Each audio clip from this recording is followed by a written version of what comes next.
Alhamdulillahil wahidil qahhar, al-azizul jabbar, mukawwirul laila 'alan nahar. Wassalatu wassalamu ala nabiyyina Muhammadinil mukhtar wa alihi athhar wa ashabihil akhyar.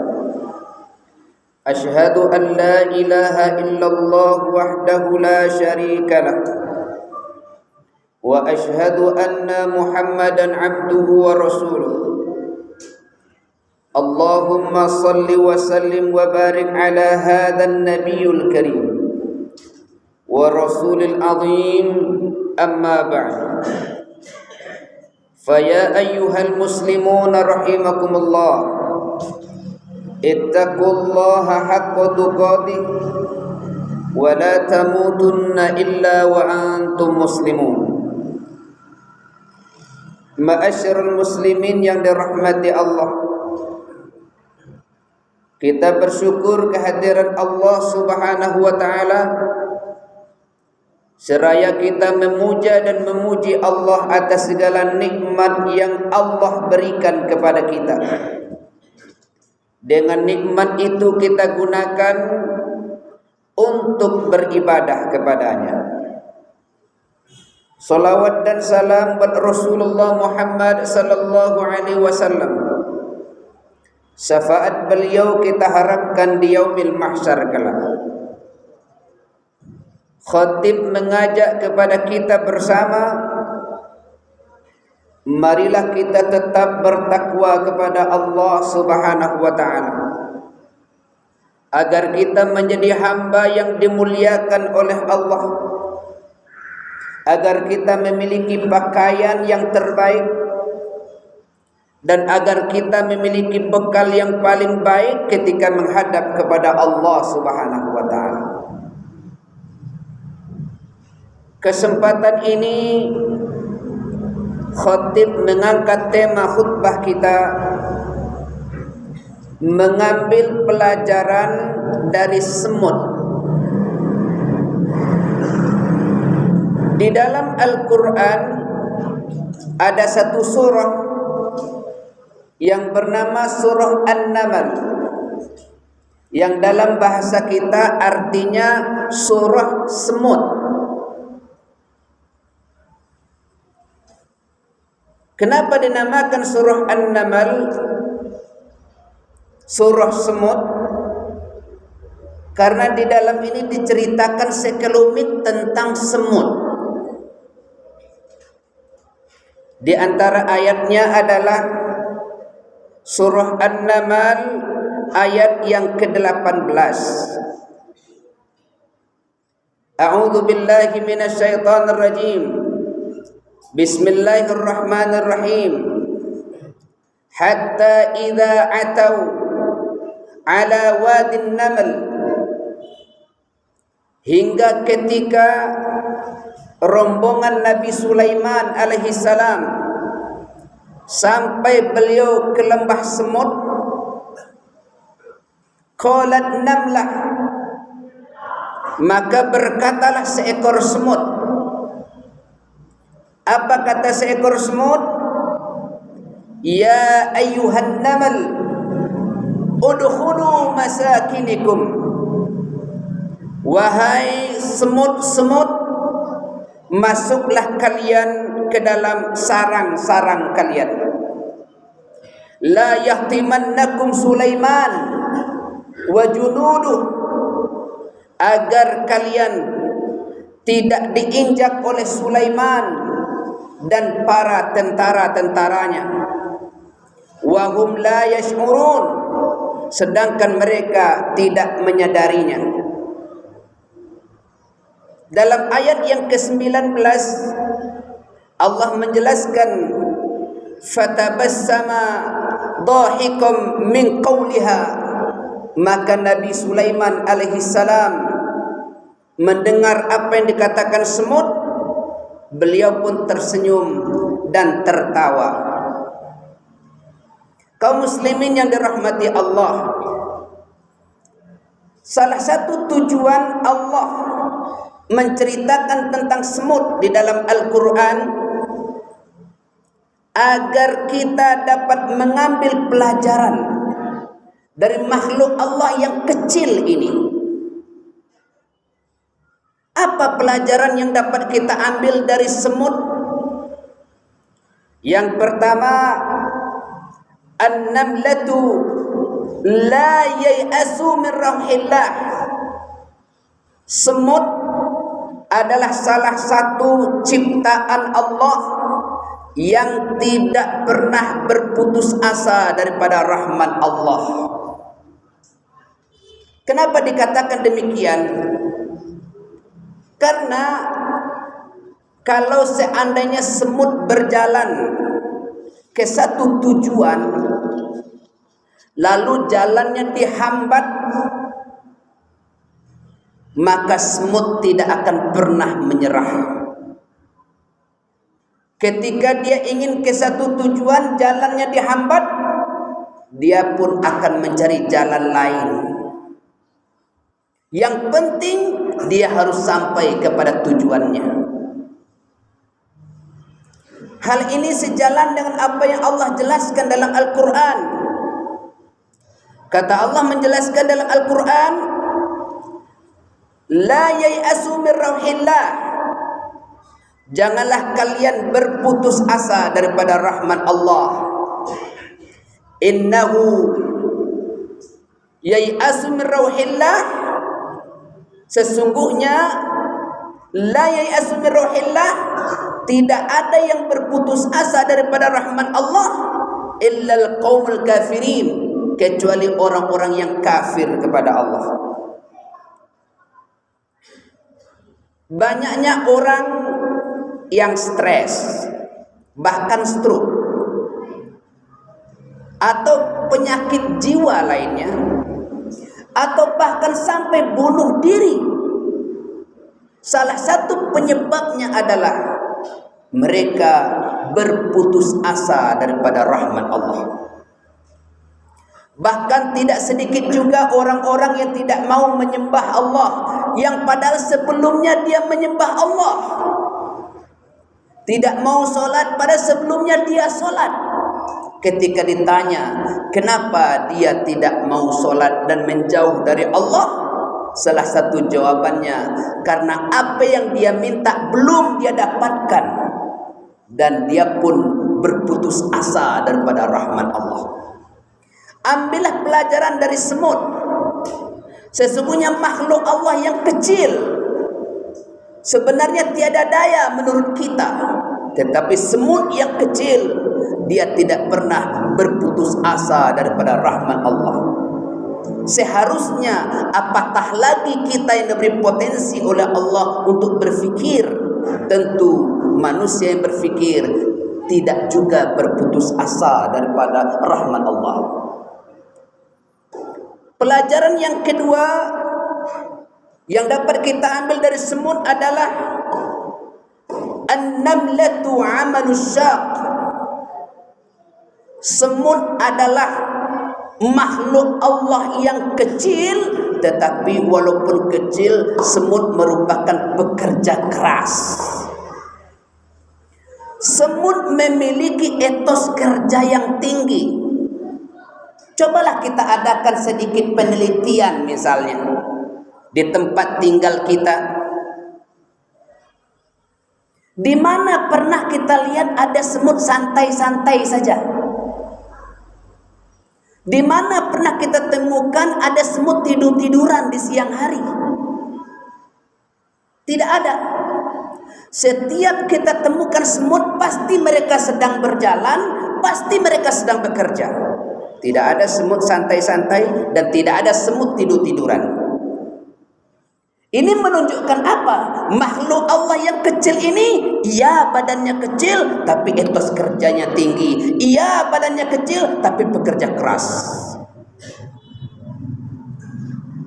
Seharusnya kita manusia yang diajarkan dalam agama yang hanif, agama yang lurus ini, Allah sudah ingatkan kita, fa idza qudiyatis shalah fantashiru fil ardh.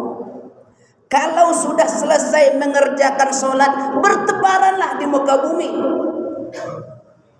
Yang pegawai pergilah ke kantor, yang guru pergilah sekolah, yang petani pergilah ke ladang, ke sawah, nelayan pergilah ke laut. Jangan tidur-tiduran, jangan bersantai-santai. Sudah kerjakan sholat, bertebaranlah. Yang pedagang pergilah ke pasar. Wabtagu min fadlillah, carilah olehmu rezeki dari Allah. Memang ada rezeki yang datang sendiri, itu ada, tapi mungkin modelnya bukan kayak orang kita. Kayak orang kita umumnya rezeki itu mesti dicari.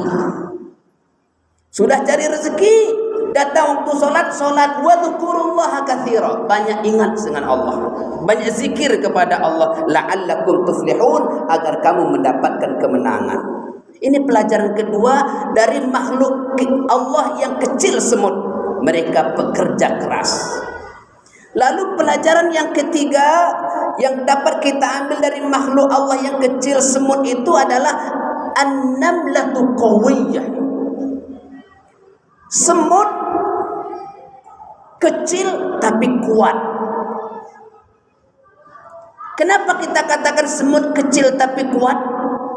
Sering sekali kita temukan semut membawa beban, yang beban dia bawa itu sebenarnya lebih besar daripada badannya.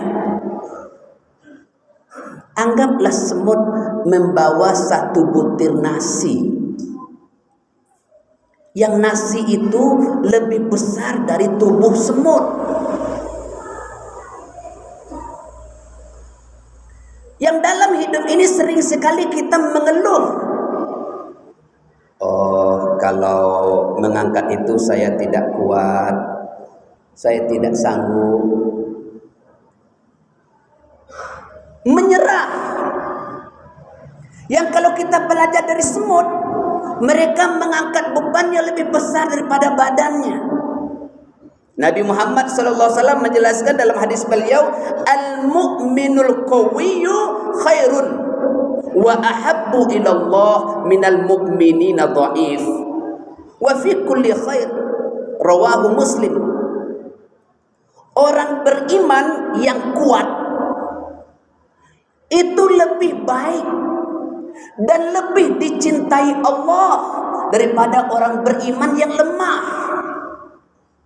Walaupun dalam keduanya ada kebaikan, bukan berarti orang beriman lemah itu tidak ada kebaikan, ada kebaikannya. Tetapi orang beriman yang kuat itu lebih baik, lebih dicintai Allah daripada orang beriman yang lemah. Belajar dari semut, dia kecil tapi dia kuat, dia sanggup membawa beban yang lebih besar ukuran dari badannya sendiri. Maka seorang orang beriman tidak mesti cepat menyerah ketika ada beban yang kita rasa berat. Padahal Allah sudah katakan, la yukallifullahu nafsan illa wus'aha. Tidak dibebankan kepada kita kecuali sesuai dengan kemampuan kita. Pelajaran yang keempat yang dapat kita ambil dari semut adalah an-namlatur ruhul ijtimaiyah al-aliyah. Semut walaupun dia kecil, potensi otaknya mungkin tidak digunakan atau mungkin tidak ada, tapi ternyata semut memiliki jiwa sosial yang tinggi, saling tolong menolong. Perhatikanlah semut. Kalau ada dia bawa makanan, tidak sanggup dia angkat sendiri, maka teman-temannya datang menolong. Tanpa dia minta bantu, tanpa dia umumkan ke semut-semut lain, semut-semut lain datang aja. Dia bantu temannya yang gak kuat angkat makanan, dia angkat itu makanan sama-sama sampai ke tempat penyimpanan makanan. Nanti kalau makanan semut lain habis, makanan itu mereka makan sama-sama. Jiwa sosialnya tinggi. Sifat saling tolong menolongnya tinggi. Tidak egois, tidak mau menang sendiri, tidak mentang-mentang. Maka pelajaran ini diajarkan oleh Allah. Wa ta'awanu 'alal birri wat taqwa wa la ta'awanu 'alal itsmi wal 'udwan. Tolong menolonglah kamu. Seolah-olah Allah ingin mengatakan contoh itu semut. Mereka saling tolong menolong. Tolong menolonglah kamu dalam kebaikan dan takwa. Janganlah kamu saling tolong menolong dalam keburukan dan dosa. Yang terakhir, pelajaran yang dapat kita ambil dari semut adalah semut walaupun dia kecil, hewan dia, tapi ternyata semut salah satu makhluk Allah yang paling ramah. Coba kalau kita perhatikan semut, dia beriring berjalan. Kalau ada semut yang lain lewat berlawanan arah, pasti mereka mendekat. Seolah-olah mereka saling bersalaman. Tidak ada satu ekor semut pun yang mereka lewatkan. Semut apapun yang ditemui, mereka saling mendekat. Mungkin bersalaman, saling sapa, saling tanya. Tidak ada kesombongan dalam diri mereka. Nabi Muhammad sallallahu alaihi wasallam mengajarkan kepada kita, "Ma min muslimaini yaltaqiyani falyasafhani illa ghufira lahumā qabla yatafarraqani." Tidak adalah dua orang muslim apabila dia bertemu, dia saling bersalaman, bertegur sapa, kecuali Allah ampuni dosanya sebelum keduanya berpisah. Ambillah pelajaran dari makhluk Allah yang lain. Walaupun makhluk Allah itu kecil, tapi banyak pelajaran yang dapat kita petik darinya sesuai dengan Al-Quran dan Sunnah Rasul Muhammad sallallahu alaihi wasallam. Barakallahu li wa lakum fil Qur'anil azim wa nafa'ni wa iyyakum bima fihi minal ayati wa dzikril hakim wa taqabbala minni wa minkum tilawatahu innahu huwal ghafurur rahim.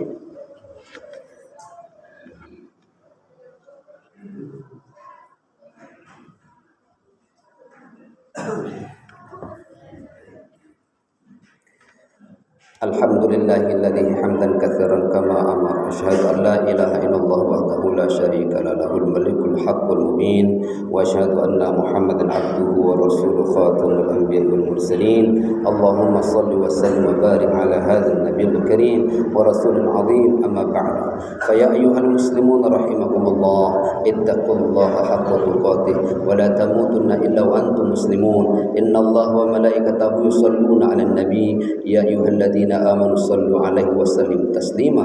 اللهم صل على محمد وعلى آل محمد كما صليت على إبراهيم وعلى آل إبراهيم وبارك على محمد وعلى آل محمد كما باركت على إبراهيم وعلى آل إبراهيم في العالمين إنك حميد مجيد. اللهم اغفر للمسلمين والمسلمات والمؤمنين والمؤمنات الأحياء منهم والأموات إنك سميع قريب مجيب دعوات ويقاضي الحاجات. اللهم اغفر لنا ذنوبنا ولوالدينا وارحمهم كما ربونا صغارا. اللهم اجعل هذا جمعنا جمعا مرحوما وتفرقنا من بعده تفرقا معصوما. ربنا آتنا في الدنيا حسنة وفي الآخرة حسنة وقنا عذاب النار. عباد الله إن الله يأمر بالعدل والإحسان وإيتاء ذي القربى وينهى عن الفحشاء والمنكر والبغي يعظكم لعلكم تذكرون ولذكر الله أكبر. أقم الصلاة.